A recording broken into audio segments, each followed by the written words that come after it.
¿Qué tal? Gracias por la invitación. Yo lo escuchaba recién a César y me daba muchísima envidia, se me caía la baba cuando él hablaba de que los gobiernos pudieran escuchar. Acá se hace bastante complicado, sobre todo yo voy a dar la perspectiva de la sociedad civil y las cosas que hacemos cuando los gobiernos no escuchan.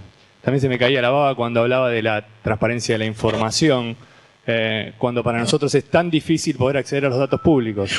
Muchísimas veces tenemos que ser casi Sherlock Holmes para poder acceder a un dato de un contrato para saber cuánto vale una obra o ese tipo de cosas que son bastante complicadas de encontrar en Argentina.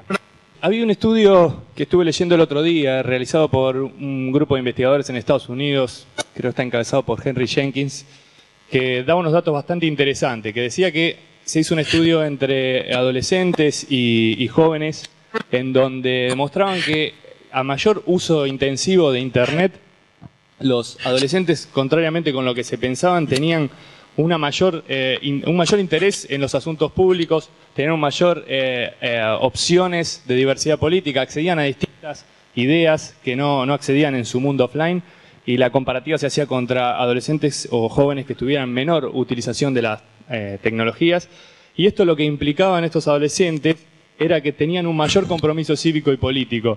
Este estudio me pareció interesante porque va en contraposición con lo que muchos me comentan siempre de cuando hablan despectivamente de las nuevas tecnologías y que el uso que hacen los adolescentes para cosas que, según los que los critican, no tienen demasiado interés. En Argentina hay un caso claro que me acuerdo ahora mientras decía esto, que era cuando el gobierno de la ciudad eligió un ministro de Cultura y de Educación bastante cuestionado. Un chico de 16 años se armó un grupo en Facebook contra el ministro y en una semana había logrado 35.000 personas que estuvieran discutiendo sobre la conveniencia o no de que ese ministro siguiera en su cargo. Me parece que es bastante interesante y es algo que nosotros vemos mucho de la sociedad civil y sobre todo en la participación que tenemos desde Greenpeace en Argentina. Este es un caso que yo quiero contar porque fue bastante interesante. Es una de las veces en que los gobiernos no prestan atención y no escuchan.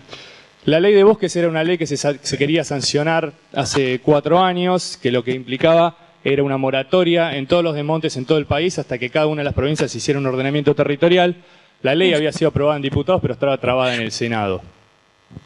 Nosotros estuvimos trabajando mucho con las típicas acciones que ustedes conocen de Greenpeace, obviamente con trabajo dentro del Senado, pero obviamente con la presión de las provincias del norte la ley no avanzaba.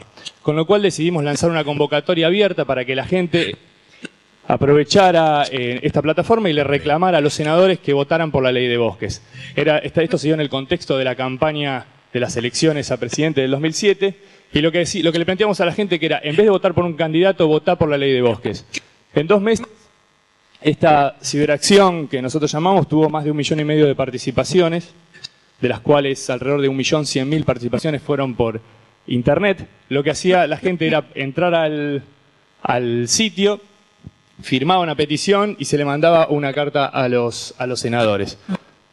Se siguió con la campaña, fue y se entregó el 1.000.000 de firmas en el Senado y lo que se hizo después fue invitar a la gente a que no solo mandara email, sino que también llamara por teléfono a los senadores.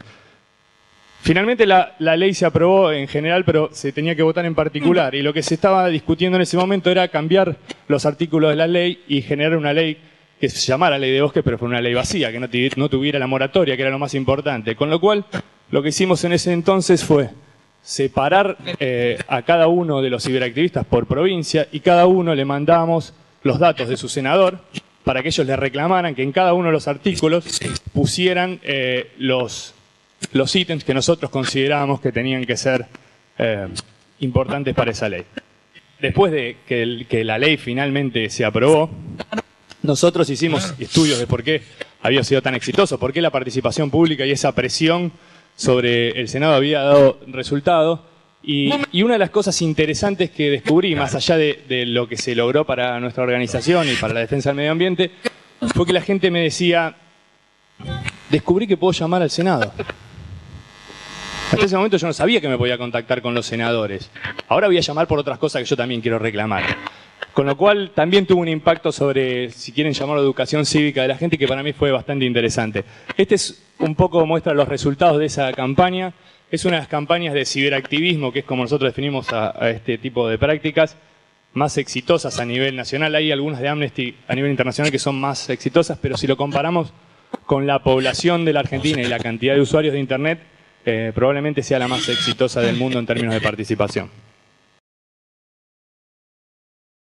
El tema de cómo presentar la campaña. Hay una de las cosas importantes que también decía César de la oportunidad que le dan estas nuevas tecnologías de escuchar. Nosotros la utilizamos bastante y además de hablar y contar lo que nosotros queremos, buscamos el feedback de la gente para que nos explique también cómo quieren que se los contemos. Y esto tiene que ver con cómo vamos modificando los mensajes de campaña en cuanto a la participación de la gente, de los usuarios reales, ¿no? Porque también hay intervenciones, y también lo van a tener, de grupos organizados de usuarios que generalmente se llaman sembrado de contenidos y hacen cosas bastante burdas como armar grupos, por ejemplo ahora, grupos ecologistas del gobierno que defienden la minería, el glifosato, las petroleras, las mineras, bueno, una cantidad de cosas que obviamente no son ecologistas y tratan de sembrar contenido. Y eso lo van a detectar bastante fácil ustedes como administradores de estas herramientas, y también lo van a detectar los usuarios.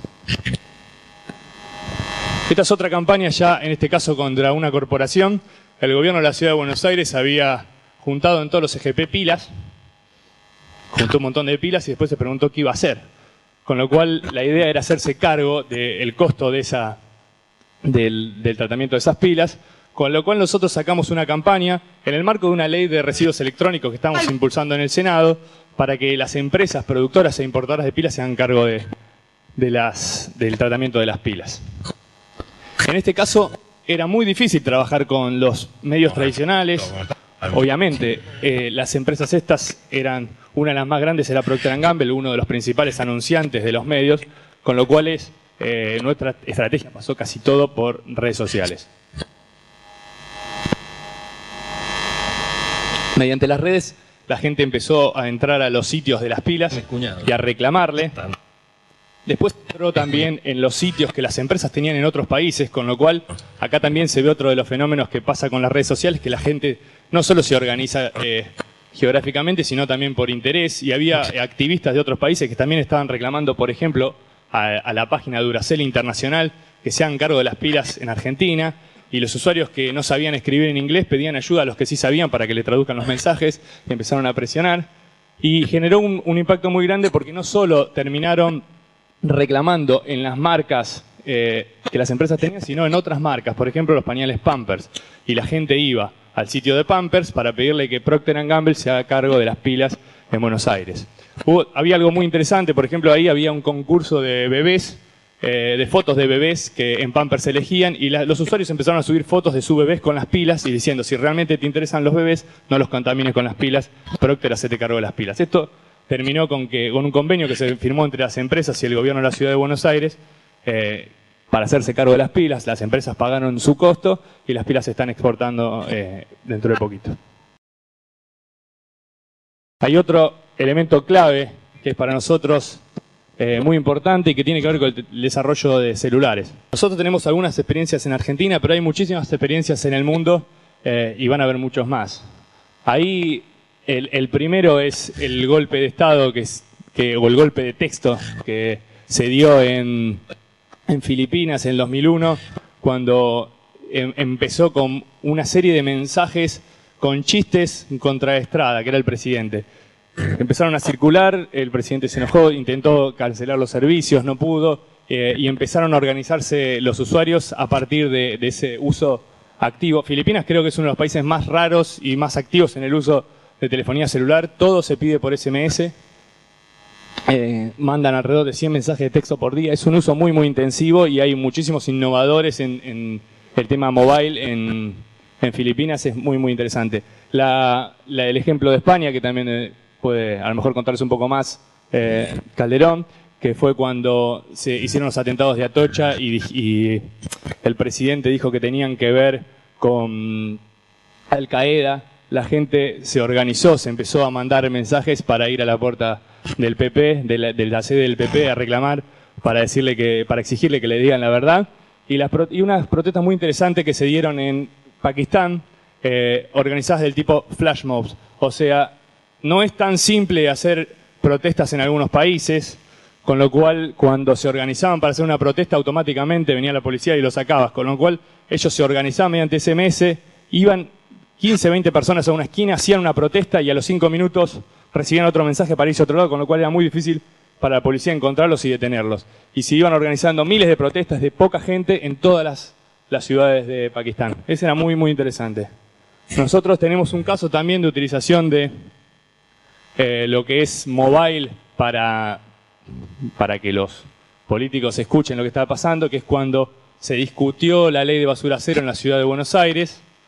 La ley estaba también trabada por varios legisladores y lo que hacíamos nosotros era, mediante nuestra red de móvil activistas, como nosotros la llamábamos, en ese momento recién empezaba, en el año 2005, le mandábamos mensajes a la gente diciendo, el senador, o el legislador, en este caso era Giorno, no quiere que se apruebe la ley de basura cero, por favor, mándale un mensaje o llamalo por teléfono y pedile que se apruebe la ley.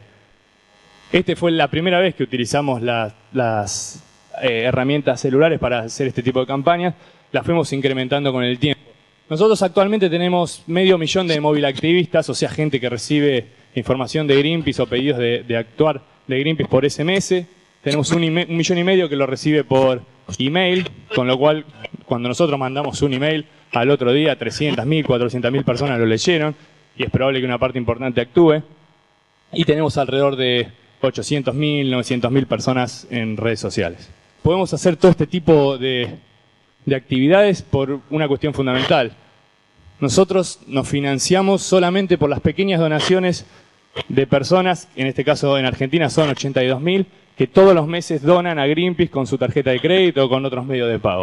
Eso es lo que nos permite decidir qué campañas vamos a hacer, contra qué objetivos vamos a trabajar, sin ningún problema. Y esto me parece que es muy importante que lo tengan en cuenta los partidos políticos, porque es una de las cosas que no se discute tanto y que tiene que ver con la donación de individuos para campañas políticas. En Estados Unidos nosotros vimos el caso de Obama, que seguramente lo comentarán más tarde, y en Argentina todavía esto no empezó. No hay una campaña importante de fundraising para organizaciones políticas, y es algo que se tiene que desarrollar. Y las herramientas de nuevas tecnologías son clave para poder hacerlo. Para nosotros, que somos una organización que tiene, si bien es una organización grande en Argentina, tiene pocos recursos, es vital porque el retorno a la inversión sobre cada peso que nosotros ponemos, que es un peso de los donantes, es bastante interesante si lo comparamos con otros medios. En un libro que me regalaron los organizadores encontré esta frase de Matus cuando él habla de los problemas que tiene el sistema político. Yo me puse a pensar cuál era el rol que tenemos nosotros, lo de las organizaciones sociales dentro de esto, y creo que el rol que tenemos nosotros es el de sonar la alarma, porque me doy cuenta que muchas veces no escuchan cuando una, digamos, en este caso una organización como la nuestra o otro tipo de organizaciones les están marcando cuál es el problema que tiene. Por eso nosotros trabajamos con toda esta gente, utilizamos las redes sociales porque estamos convencidos que si somos más los que hacemos sonar la campana es más probable que escuchen. Y los casos que yo les di, digamos, eran una demostración de que eso es así y que vamos a seguir en ese camino. ¿Qué es lo donde se produce la magia? ¿Por qué nosotros en todos estos casos tuvimos éxito? Es porque salimos de la zona de confort. Nosotros tenemos la idea de que si seguimos repitiendo las cosas como las estamos haciendo o como las veníamos haciendo tradicionalmente, no van a funcionar. Es cada vez más difícil involucrar a más gente dentro de este tipo de problemáticas, porque hay muchísimas problemáticas que están interesando a las personas todo el tiempo, con lo cual nosotros tenemos que agudizar nuestra imaginación para poder, primero, hacer que se interesen en el tema, segundo, que lo comprendan y tercero, que actúen. Gracias.